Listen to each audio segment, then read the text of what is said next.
Okay, my people. Good morning, good afternoon, and good evening. Please, today, like I said, today, where the day where my voice will just the crack anyhow. But never mind, we are going to forge ahead. The town hall meeting still continues. Biafrans are airing their view in different platforms, in different perspectives, in different accounts. But most importantly, the one that I always brought to us here is that of Ugo 247, who is always on space for Biafrans to air their view. Please, if this is the first time to cite my video, or you have subscribed before, or you have been watching without not subscribing, please, I will encourage you to do what? To support us by subscribing, liking, sharing, and also commenting.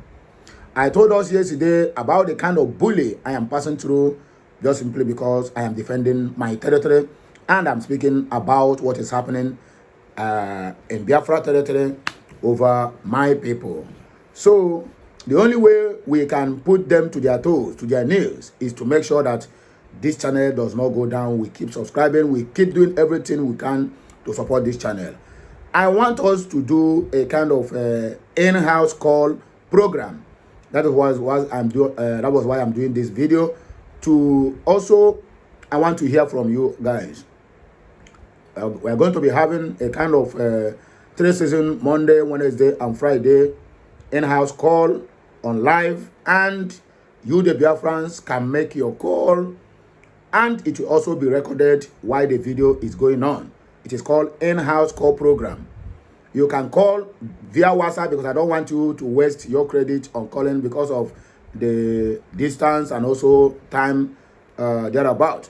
So please, I want to hear from my audience, my fellow Biafrans, who loves what I'm doing and also who is supporting the government of Biafra, and also the real Biafrans, to tell me what time is it suitable to do that in-house call program. If you support the idea, please drop it at the comment section of this video. Or the whole video that I'm going to publish today, I'll make that announcement. I'll make it very, very clear. Are you hearing me now? I'll make that announcement. So if you support the idea, drop it at the comment section on live, and I will drop the WhatsApp number. You call and speak to the world. What is, your view and what you feel about what is going on in Biafra territory and how you want the world to treat the matter. Listen, this job cannot be left for one person or two person or three person alone. Everybody must put their voice together. Everybody must air their voice. You must air your view. So while you call, just be civic in your approach. You speak to the world, either a word of advice.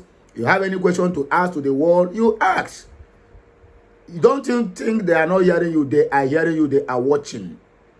I see their comments and I see each time they joined my program. I know them. But they will disguise. So that was why we need to be doing this. Not only on my platform, on all the whole platforms. I see the one who Go 247 is doing. I see the one Kisi Uzoma. I see the one that Marvelous Arinze. All these people, we are all pushing that narrative. Let them know that we are not sleeping and we are not going to fold our arms while things are spoiling. So if you support the idea, please, I want you to drop it at the comment section. If you support the idea, then I'll arrange the whole thing. It will start by tomorrow, Wednesday and Friday. Then it will continue like that, Monday, Wednesday, and Friday. And tell me which time is suitable for me to organize that in-house call, where you can call via WhatsApp. The world will hear your voice and you air your own view. Nigeria time, please. What time do you think is suitable for you? Where you must have finished your business and finished your daily activities. Then you relax and make your call, just like they are doing in VOP TV. So I want to start it on my platform. So I would like to hear, I would like to know your take on this matter. If you support the idea, please let me see it at the comment section. The majority carries the vote. So please watch this video. It is called Town Hall Meeting of the Brethren of Biafrans of a USBG cabinet, where Nigeria have been designated as a country of particular concern, and the forceful recognition of the people of Biafra. It is going to take place soon. As I said yesterday, if we miss the opportunity to get Biafra in this Trump's regime, my brother, we are going to be enslaved for a very long time. That means our agitation will continue. But we pray that it never happen that way. So please, let me know what you think concerning what I just said. As you are watching, make sure you are clicking the share button. I will allow you to watch this video. I will come back again. The video will continue because the video is 5 hours video, but I will be cutting it 1 hour, 1 hour, 1 hour until we get to the end, because the end matters a lot to know the conclusion of everything. So please stay tuned. I'll be right back. Oh yeah, watch the video.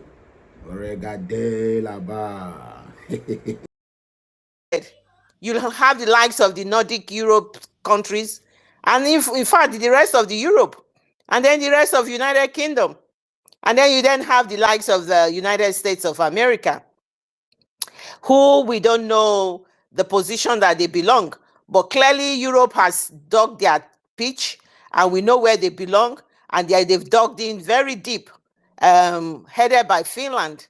They've dug in their pitch to obviously sustain the natural gas that they are getting from us.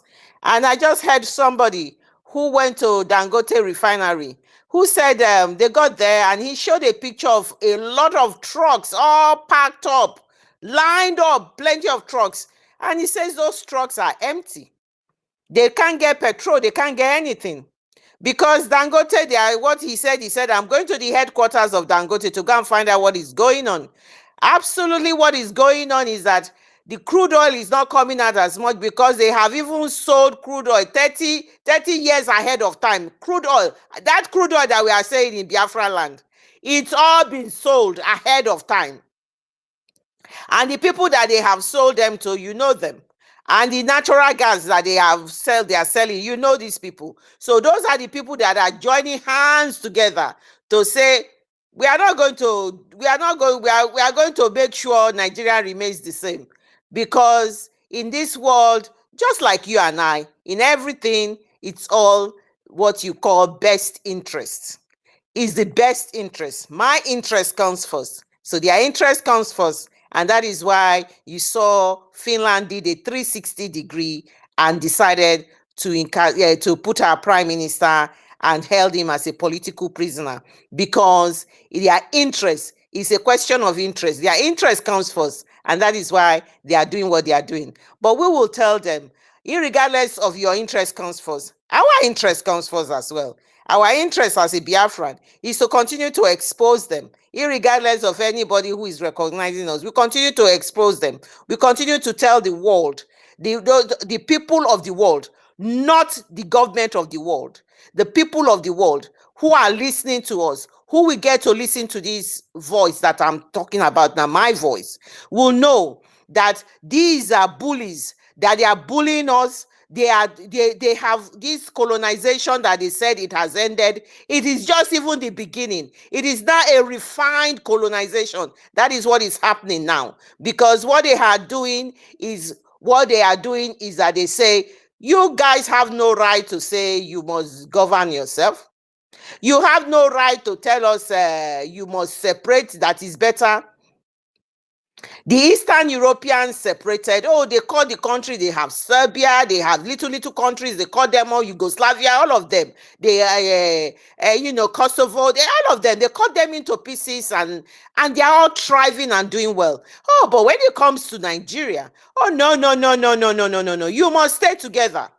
Irregardless of the fact that there are different nations that has been put together in that country they call Nigeria, people who don't have anything in common, they put them together and they say you must stay together because you cannot govern themselves. Especially France has always believed that the people from this part of the continent cannot govern themselves. And that is why they interfere, run Mali, run Niger, run everywhere.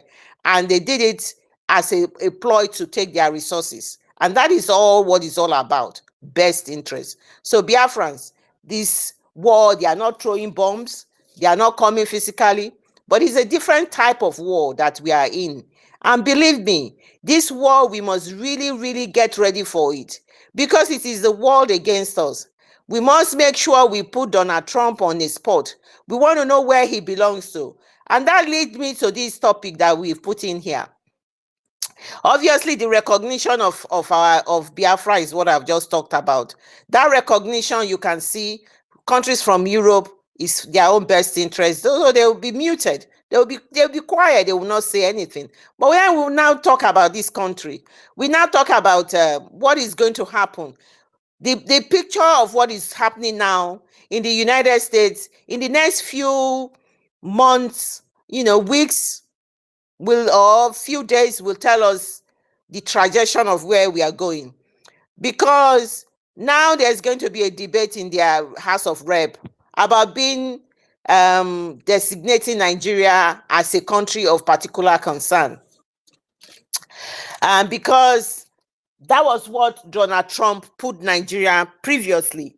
And when that man came in called Biden, the first visit Anthony Blinken took to Nigeria, he quickly removed Nigeria from country of concern. He quickly, without even finding out anything, he quickly removed Nigeria from country of particular concern, the country that is killing Christians. He quickly removed Nigeria from them.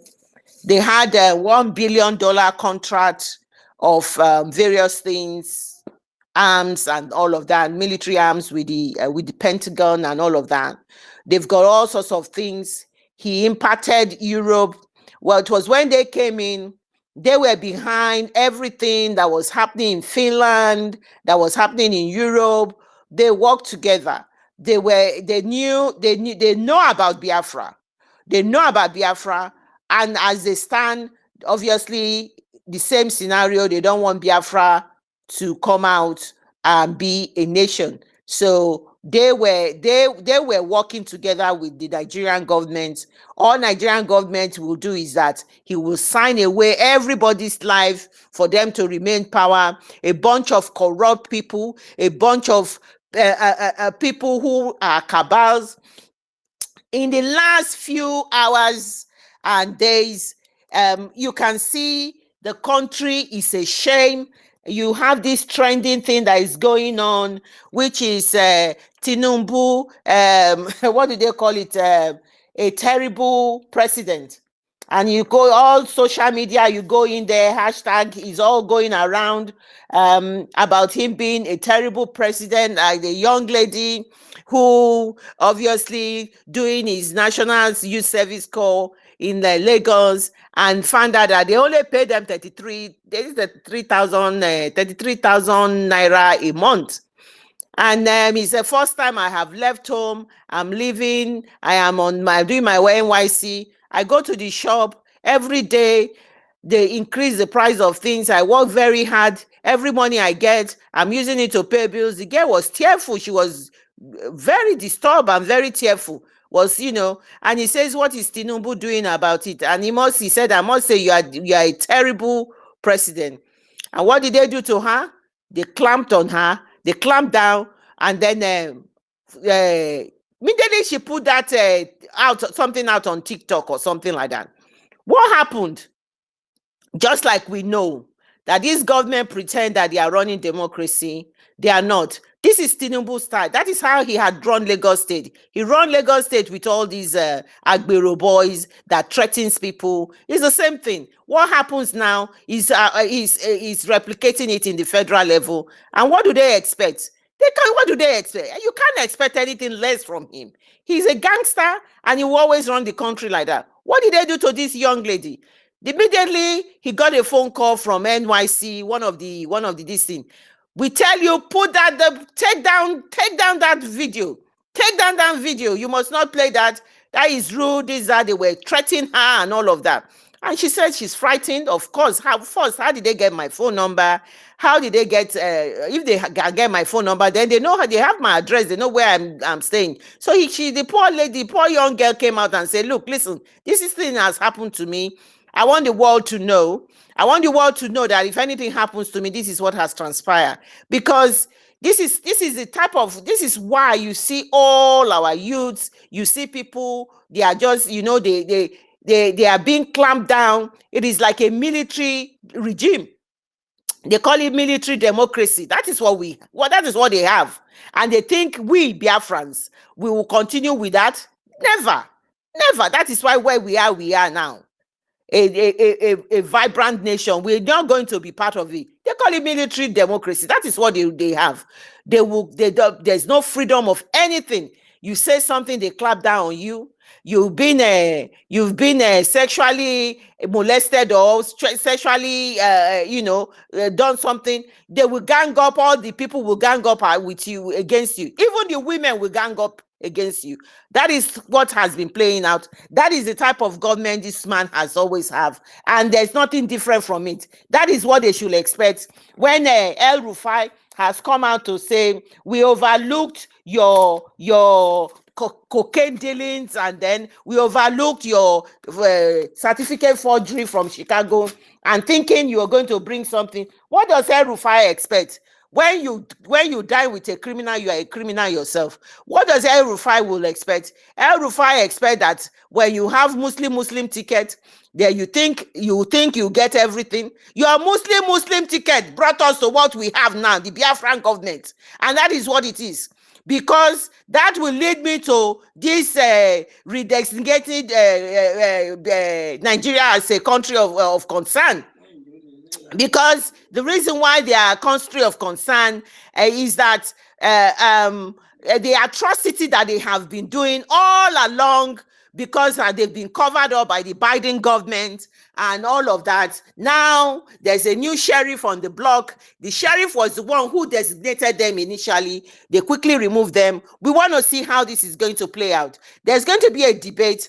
And the people putting the debate, as the debate is not only saying you should designate Nigeria a country of concern, but we want you to go further. We want you to sanction them. And we as Biafrans, as Christians, we know exactly what we are playing at. But what we are saying is that all the human rights abuses that they have committed, the human rights abuses of just ordinarily what they have done to even Simon Ekpa.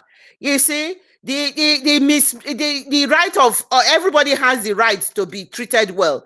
In case of Simon Ekpa, he's been mistreated, and so is all Biafrans, and wrongly punished by the state. They wrongly punish us. That's what is happening to Mazi Nnamdi Kanu. What Mazi Nnamdi Kanu did was to use his microphone to tell the people that this is who you are. You can do better for yourself. You should not remain in this type of life that you are living now. And what did they do? They used the state to capitalize on Mazi Nnamdi Kanu and persecuted Mazi Nnamdi Kanu. So that is what is playing out in this in what currently what we have. And because of that, we have decided that this is so important. Anybody that has got anything, any article, anything, they can send it to this senator that is leading this whole thing. I mean, not a senator, I think it's House of Representatives in the Americans that is leading this. They can send it to them so that they can know that they've got a lot of evidences anyway. They've got so much evidence. We've got one of the evidences that was being placed to them. I would like to share that with you. I think I'm going to actually play that.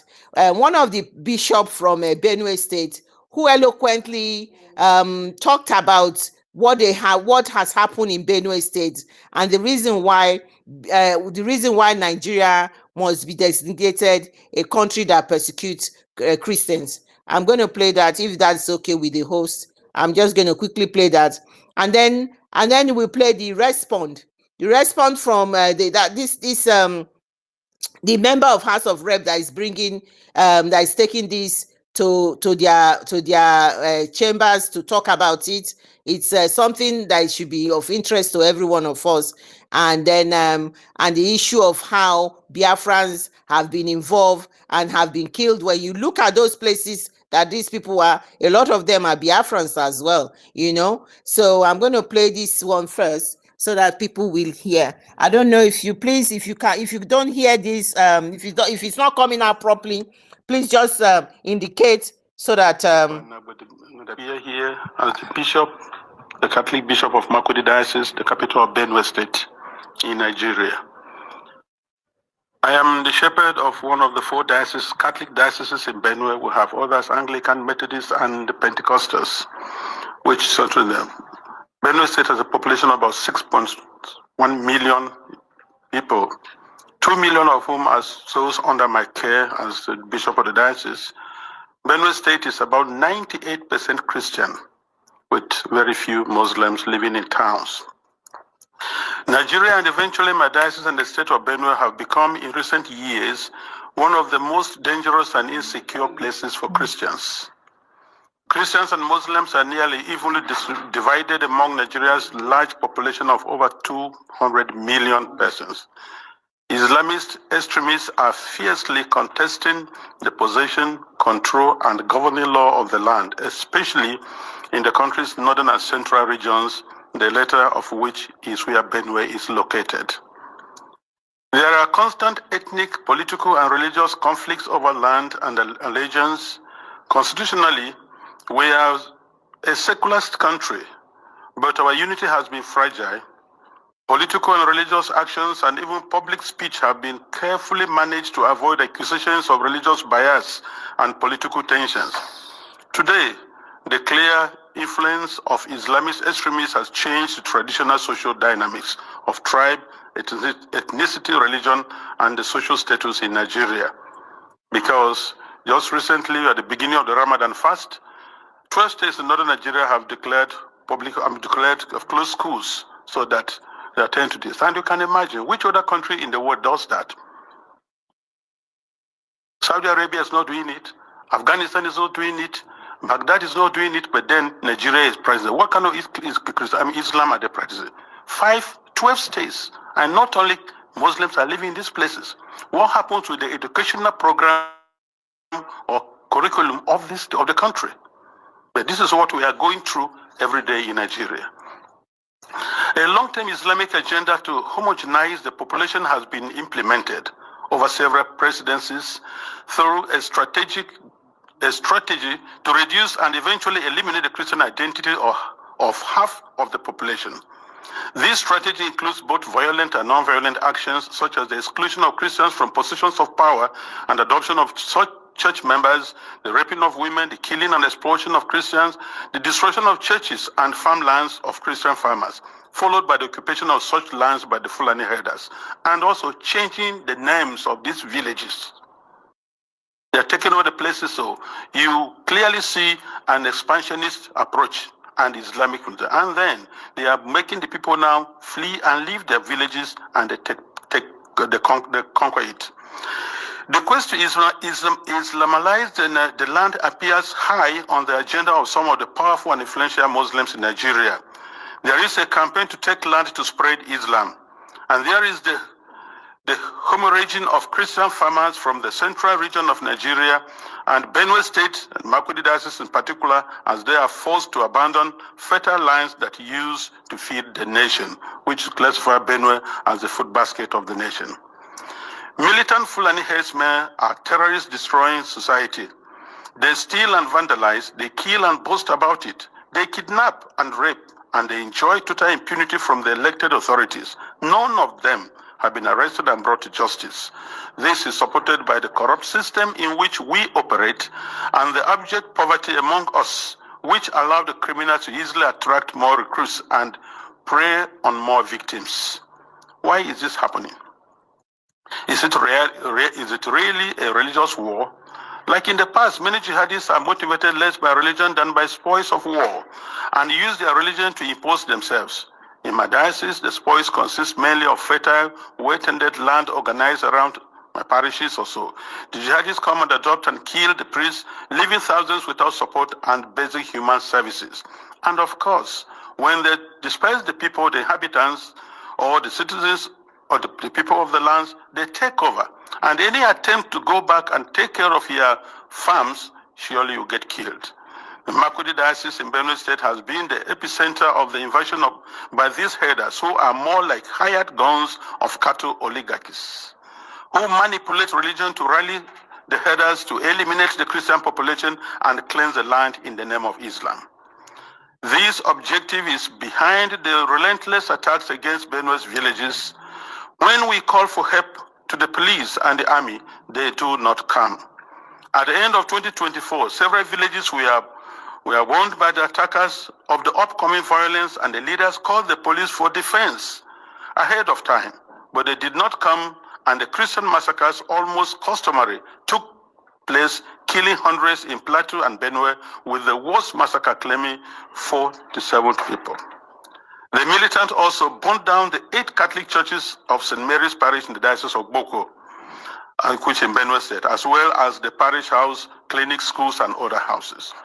The militant Fulani herdsmen bear on defenseless villagers without consequences. They follow orders to conquer, kill, and occupy. They attack even those who have managed to escape into our IDP camps. Thereby, they have no place to run to. And it is unfortunate that the police system in Nigeria, orders have to come from above. And such the ones there's a call, and they say they have never responded. And by the time they arrive, these people have left, and the people are now living in the pool of their blood. What I have recounted above is happening not only in Benue State. I believe our experience in Benue is symptomatic of what is happening elsewhere in large parts of Nigeria. The experience of the Nigerian Christians today can be summed up as that of a church under Islamist extermination. It is frightening to live there.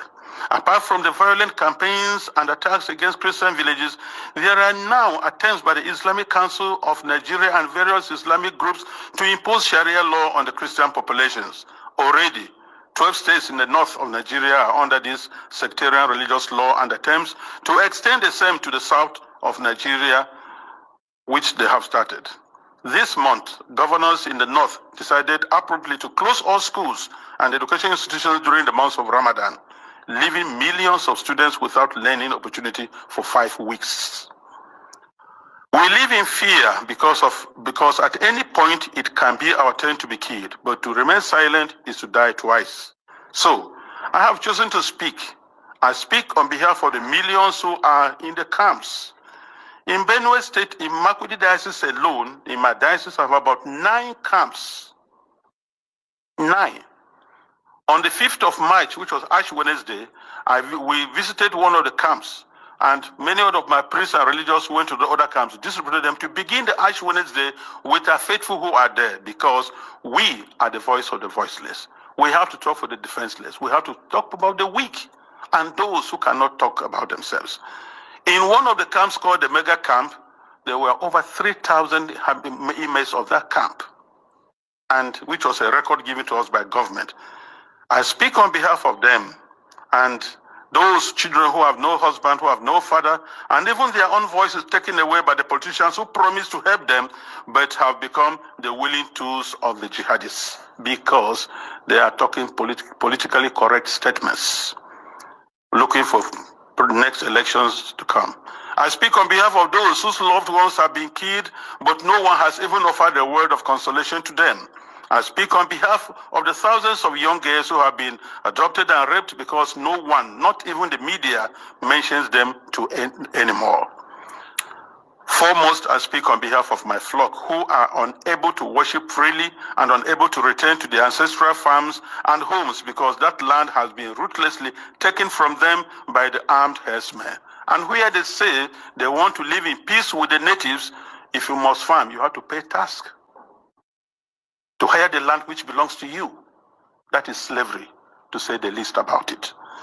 As prosperous Nigeria is in African continent, and I tell you, if there's outbreak of war in Nigeria, no country around us, Chad, Niger, Ghana, Guinea, Togo, no country can contain the population that will flee to these places.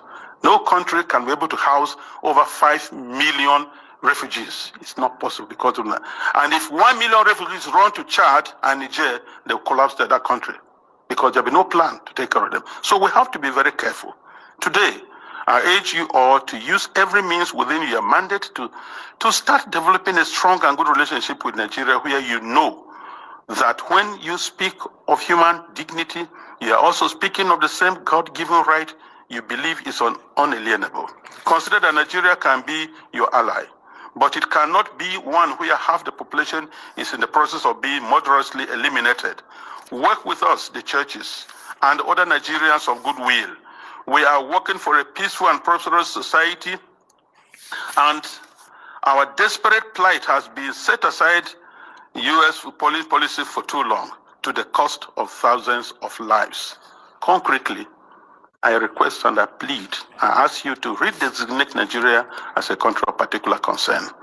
This has both a practical and diplomatic meaning to signal that you are paying attention to what happens to us and elsewhere in the world, because the policies the government is trying to put in place, so that to return the IDPs, build camps for them, relocate them from their homes, it is not durable and it will not work, because the government has already the population that is not able to take care of. And then you have over millions of people in the camps, and you want to relocate them to where? And if you do, let's take that you do.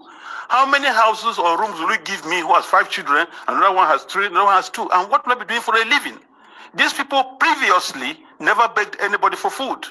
They were managing their lives, training their children, and building their homes. So nobody should have deceived us on the guys that you're going to resettle the IDPs. They have no jobs. So where you say them, what will be their place? And by the way, the fundamental question remains, if you resettle them to other camps or build places for them, what happens with the ancestral lands? Who takes care of them? And this is whereby I feel the government is complicit on this issue.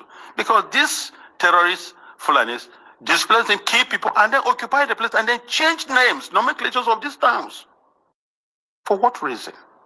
So we want to let the people go back to their homes and help for them to rebuild their lives. I implore this august body to insist on the return and rehabilitation of all the IDPs to their ancestral lands, and not to relocate them to other constructed camps elsewhere, which is an invented solution now being pushed in the Benue state government. And I tell you, Nigeria government can do that once they have to be accountable. Because I know Nigeria, under the auspices of ECOMOG, was able to reinstate constitutional government in Sierra Leone and Liberia. And they can do that now. We have the capacity, but because the leaders that are not prepared. And I think that's whereby, look, it's not just, conspiracy of silence, it is aiding, abetting, and supporting these terrorists to keep doing their work. This is my plea. Thank you very much for this attention.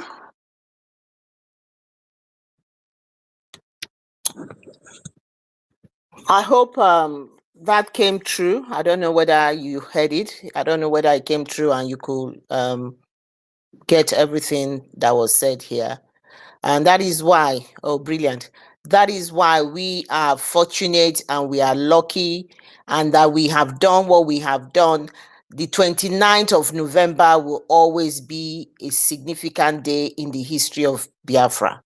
So that is why we are in this position. At least they have continued to moan, complain, and that is where they are. We have taken the bull by the horn. We have defied all odds.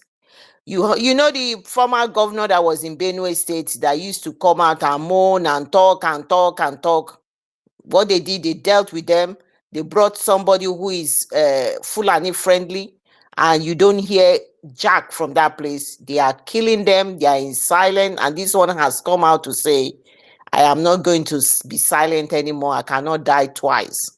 I am going to talk. This is what is going on. Everybody know what is going on. And they are not Fulani, they are not headers. They are Fulani terrorists. You call them what it is. They are terrorists. And that is who they are. They have ravaged the whole country. They have threatened everybody. They have made people's life. The terrorism is just too much. And the worst of it all, the government of the zoo do not care. They don't care. It doesn't bother them. It is just another statistics. Another death is just another statistics to them. It doesn't bother them what happens to these people. You remember Abuja Declaration of 1989 that our Prime Minister was eloquently analyzed it for us and told us about it. And some people went to read it. I just saw it. So it is the same thing what he has narrated. All the key positions will be given to them, and that is what is playing out. He gave the statistics. 90-something percent are Christian, but all the key positions now they've been giving it to the Muslim Fulanis. That is what is playing out in everywhere. That is why Mazi Nnamdi Kanu must be respected. We must be thankful to him. He brought this glimmer of hope for us that we must fight. We must fight. And because when he said they are coming, people did not listen to him. They are coming and they are here.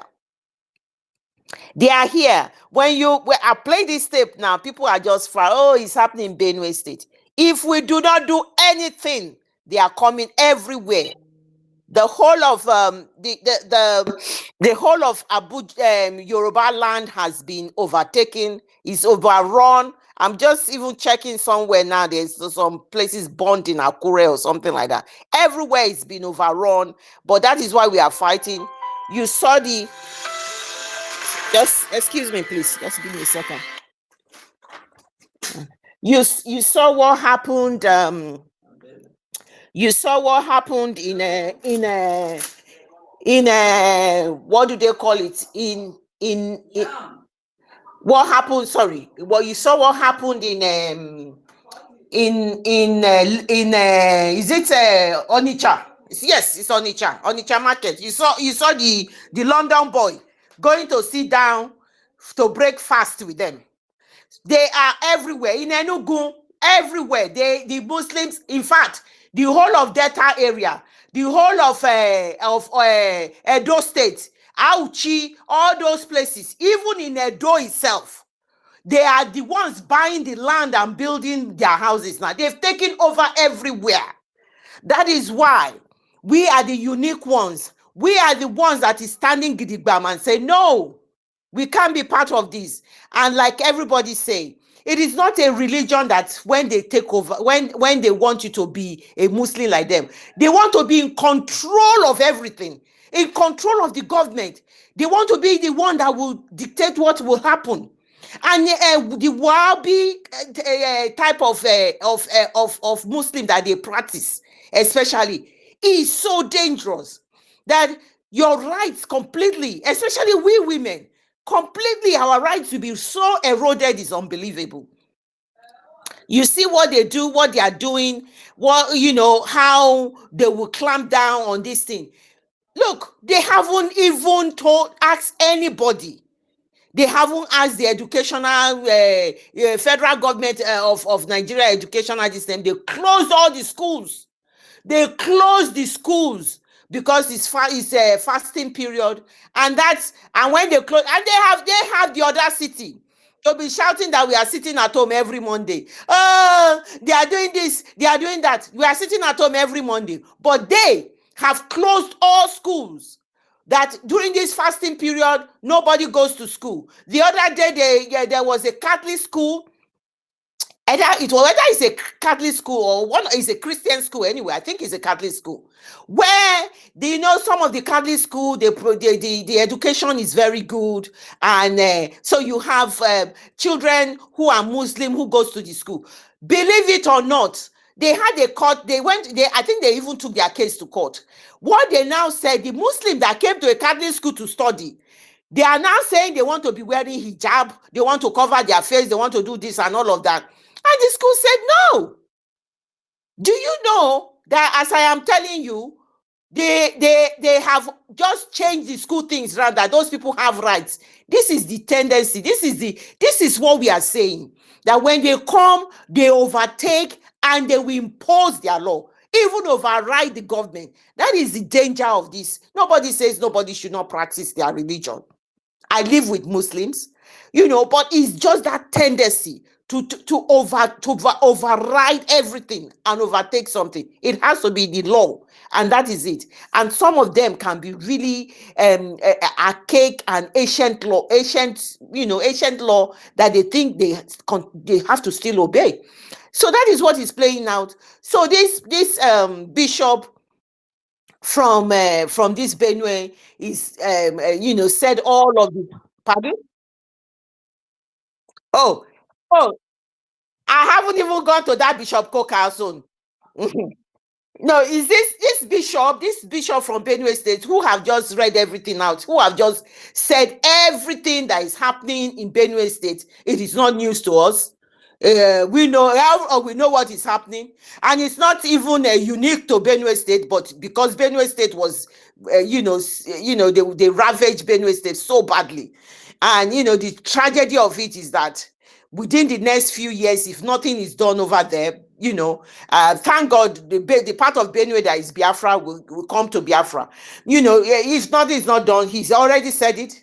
They take over the area, and they will change the names. You will never recognize them alone again. Some children they've been born in IDP camp. They are in IDP camp 14, 15 years old. They will remain there. They will never ever, they won't know anything different than being in captivity like that. That is all they will know. The Nigerian government is completely useless.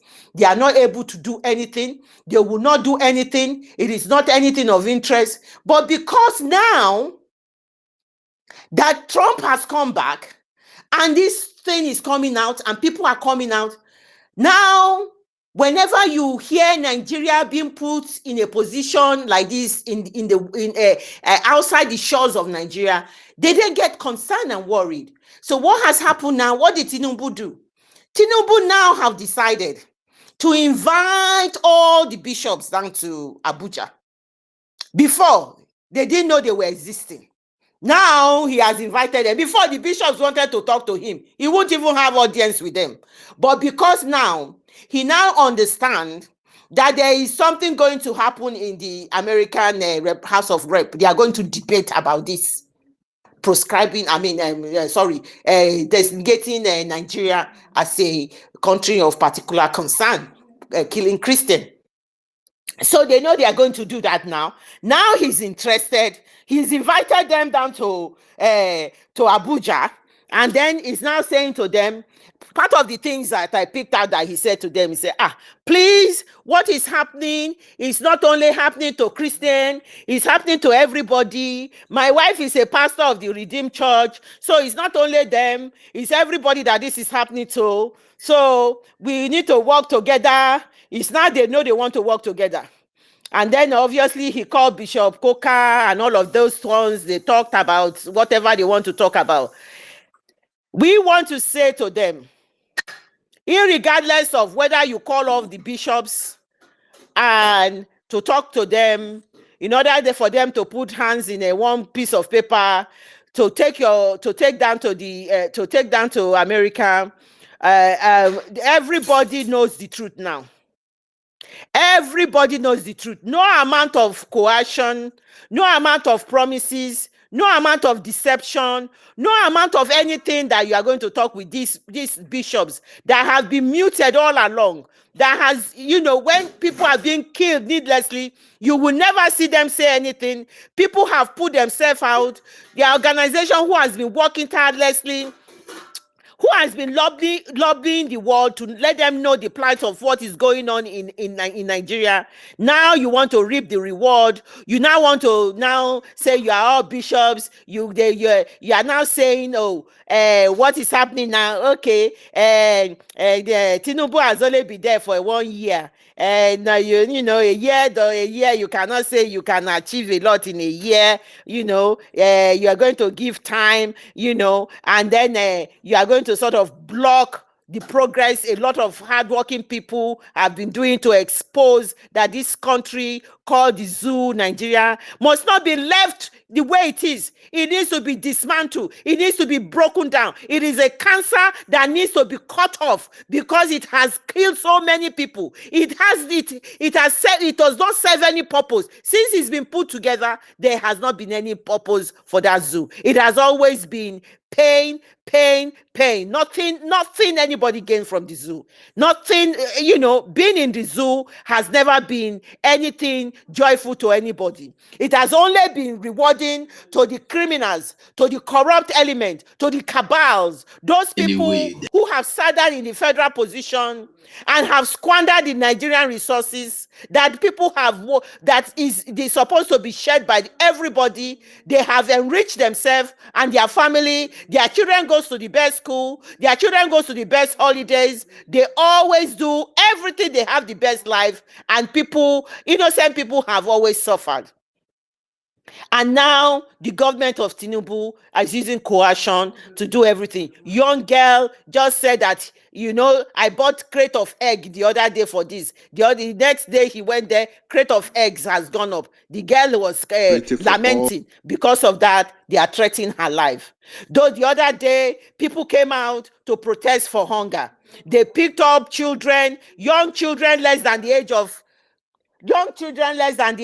18, they pick them up, they put them in adult, they put them in adult prison, and then when somebody went to adult prison, saw children with all their ribs, all their cages, you can count their rib cage, So what is it that we are talking about? There is nothing that can come out good out of this government. This is even the worst. He's already campaigning for 2027 in the northern part of Nigeria. That is all they know. Embezzle the money. He's got his son and his friend are the ones getting all the contracts.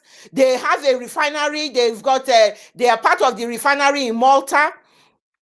They have emancipated so much wealth that he will dictate every position in this next election that they are going to do in that their zoo. He is going to be the one. He has emancipated so much wealth, and he's been shielded by the corrupt West. Countries like France, who is friendly to Tinubu, they shield them. They allow them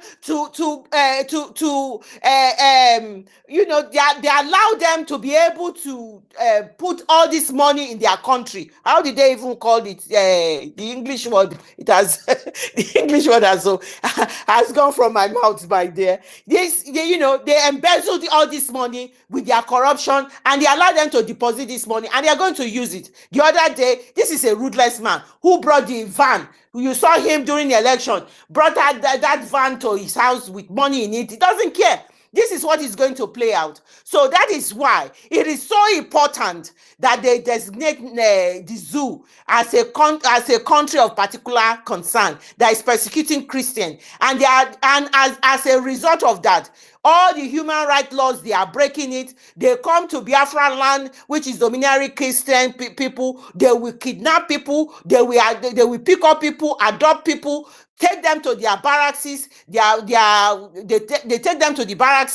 They take them to their police stations and jails without anything. They force them to confess and write statement that they've done something wrong, which they haven't done. All they have done is that they claim that they are Biafrans, and that is all. This is the atrocity that is continued. They've continued with this atrocity. They are regrouping. They are now forming ECOWAS army. ECOWAS army is getting ready. That Christopher Musa with his fat belly is saying that they are ready to go. ECOWAS is ready to go. They formed, and this is under the control and the auspices of France. France is the one training them, that is putting them together. They are ready to go. They want to come and they want to make sure that Nigeria remains the same. And what this bishop has just said here will continue, and then will continue, and will continue. That is what France is making sure. Nigeria remains the same. The whole of Middle Belt is gone. They are encroaching into, they've already gone into Southwest. Now they are coming down to the east.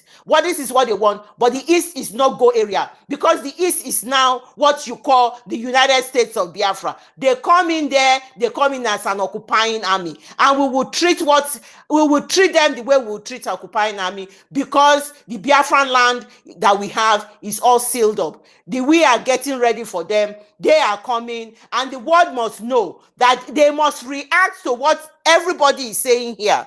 They must react to it, because it is gone past the issue of persecuting of Christians. This is more than what it is. It is just a beautiful word that they are using, persecuting Christians. But the gravity of what is on ground, they are really not addressing it. It is not persecuting, it is terrorizing, killing innocent people, and destroying people's lives and home. That is what is happening because they want Nigeria to be one, and because the according to them, I don't even know where they come from, they have taken over the country, and the country belongs to them, and that is what is playing out. How does this impact on United States of Biafra? The impact on this United States of Biafra is that we have been saying the truth right from the beginning. Now they know the truth. The whole of the Middle Belt, you can hardly find a church there. Everywhere in the north, you can hardly people go to praise their Lord or do their service in fear. So we have often said that the unity, that the diversity that we have is too dangerous, and that is so dangerous that we cannot be together. Everybody should be separately. This has come to what has happened now. The point I want to bring out here is that it has confirmed that we have been honest and we have been truthful, and what we've been doing and what we have been campaigning for, and is to save lives. When we come out that what we are doing is to save life, this has justified the state of the United States of Biafra. We are here to save lives. The lives of those people this man was talking about in Benue State, they are gone. And that is why we want to save our own lives. If we do not make sure that we come out of this cancer that has been ravaging, that has gone deep into the Nigerian system, our lives will be the same as these people. Not that it's not happening. There's or harmful. That is recently happened. You can see a lot of areas. There are things that we don't even know. It's only those that comes on the news that we hear.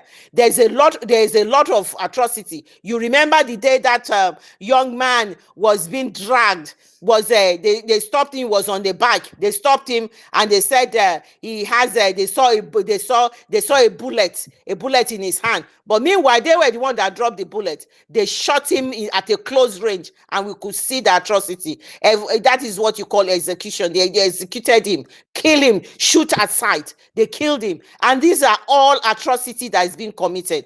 That is the reason why we Biafrans decided to restore the independent states of Biafra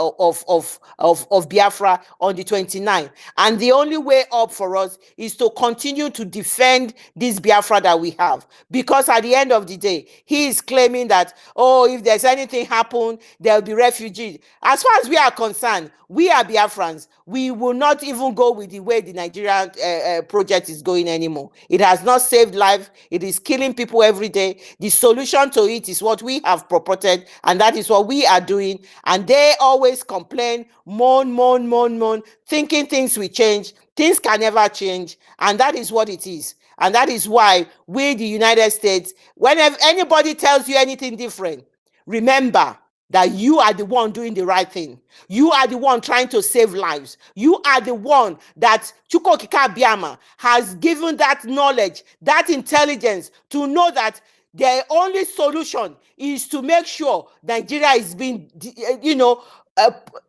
put into different parts. The part that we are is where we are.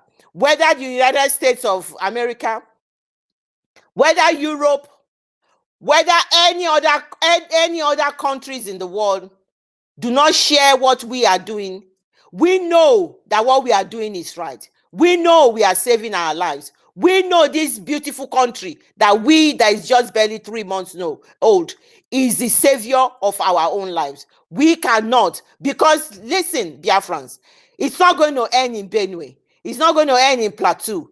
Obviously, the whole of Nasarawa and all of those places, it's not going to end in all of that. It is coming right down. The real cocoa, the real spoil is in the old Eastern region, and that is where they are all heading. They are saying they want to dip their Quran in the Atlantic Ocean. They are coming, but they are too late. That is why what happened on the 29th remains a fantastic day, a day we will never forget in the history of Biafra. And so, I don't know is there anybody's hands up? Andy Best, you are there. Ugo Global, you are there. Biafra Champion, you are there. Ben Chooks, you are there. Sir Williams, you are there. Ugo 247, you are there. So let me just, before any of you come up, let me just play what the member of House of Rep of the United States of Biafra said about this. Let me just play that, and that will be my submission. Thank you. Agency and EWTN News, quote, Archbishop Ignatius Kagama is concerned over the seemingly endless violence against Christians that claimed at least 58 lives this past weekend and hundreds of others in recent weeks. It is our prayer, he said, that something definitive will be done to stop the situation that is inhuman.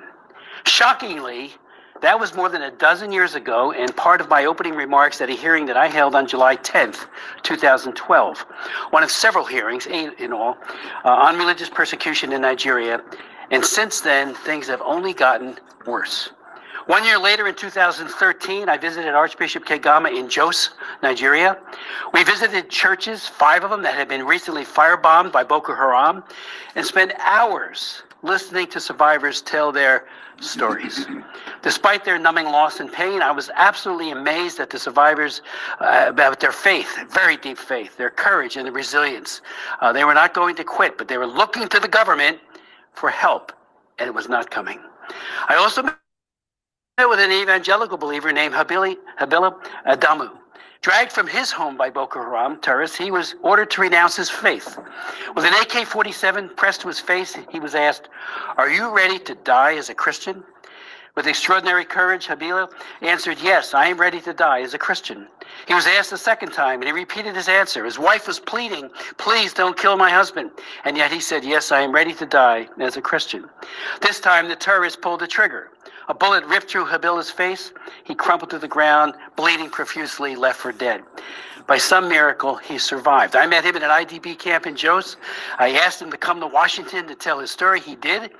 And at the congressional hearing, he said this to our subcommittee, this subcommittee: "I am alive because God wants you to have this message. Knowing Christ is so much deeper than merely knowing Boko Haram's story of hate and intolerance." He closed his testimony with this: "Do everything you can to end this ruthless religious persecution, but know Christ first."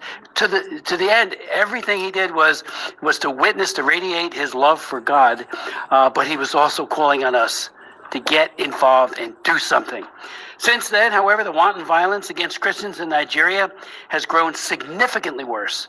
A couple of days ago, the Pillar Catholic reported, I quote, "While Christians are receiving ashes last Wednesday to begin Lent, news broke out in Nigeria that a priest had been brutally murdered by kidnappers who had stormed his rectory the night before and kidnapped him. With deep sorrow and righteous indignation, I condemn in the strongest terms the relentless and tragic wave of kidnappings targeting priests, pastoral agents, and the faithful," Bishop Kundi said in a March 7th, just a couple days ago, press conference, which expressed outrage over the kidnaps and the brutal murder of his priests. According to the sources in the diocese, Father Sylvester was bound by his kidnappers. He was shot in the head, and I saw the picture. It is heartbreaking to look at. Shot at close range with an assault rifle, and according to the officials of his diocese. The systematic slaughter and abuse of Nigerian believers must stop. Delay is denial and a death sentence to so many. One of our distinguished witnesses today, Bishop Wilfred Anagbe of the Diocese of Makurdi, Nigeria, traveled a long distance to be with us today and will testify, and this is from his testimony. Militant Fulani herdsmen are terrorists. They steal and vandalize. They kill and boast about it. They kidnap and rape. And they enjoy total impunity for this from the elected officials. None of them, I repeat his quote, none of them have been arrested and brought to justice. In December of 2020, President Trump designated Nigeria as a country of particular concern, only to be reversed without justification by Secretary Blinken in November of 2021. And I know I asked him at hearings. I asked him privately, but also asked him at open hearings, why? Never got a good answer. Religious leaders in Nigeria were outraged by the Secretary's decision. One Nigerian bishop challenged the Secretary and said, Christian persecution is more intense than ever. And that was Bishop Mazma Mamza. And Genocide Watch has called Nigeria a killing field of defenseless Christians, quote unquote. Yet the government of Nigeria has failed to make progress against religiously motivated persecution of Christians, despite religious freedom being enshrined as an essential human right in their constitution. Likewise, Nigerian legal framework supports pluralism at both federal and state levels, but glaring contradictions exist, especially with laws that criminalize blasphemy, some even carrying the death penalty. The U.S. Commission on International Religious Freedom, USCIRF, was, quote, appalled that the State Department did not redesignate Nigeria as a country of particular concern. USCIRF had recommended, and we have the former chairman here, Tony Perkins, had recommended this designation 4 years in a row, from 2021 to 2024, and said, quote, there is no justification as to why the State Department continues to fail to redesignate Nigeria as a CPC. And again, CPC, as you know, carries significant sanctions, a whole broad array of sanctions that the President and the Secretary of State are empowered to level on a country that commits persecution. When the former Secretary of State Blinken held a joint press conference with the Nigerian Foreign Minister on January 23, 2024, following the Christmas Eve massacre, which targeted killings by radical Fulani terrorists and took the lives of hundreds of Christians, he did offer his condolences, and I watched it. I was glad to see that. But we need to take it beyond just saying, I feel sorry for you. And these Christian killings recurred the following year, just 3 months ago.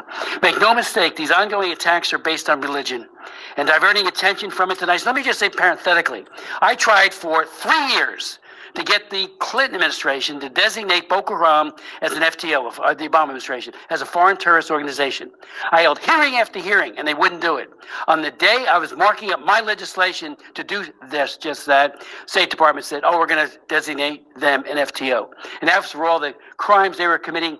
Later, it was the Chibok girls. It was all the other atrocities being committed by Boko Haram. And they wouldn't even give them the FTO status so we could start investigating where they get their money, their weapons, and the like. Make no mistake, all of these attacks are based on religion, like I said, and diverting attention from it denies that we have seen with our own eyes. This is religious cleansing. It needs to stop, and the perpetrators need to be brought to justice.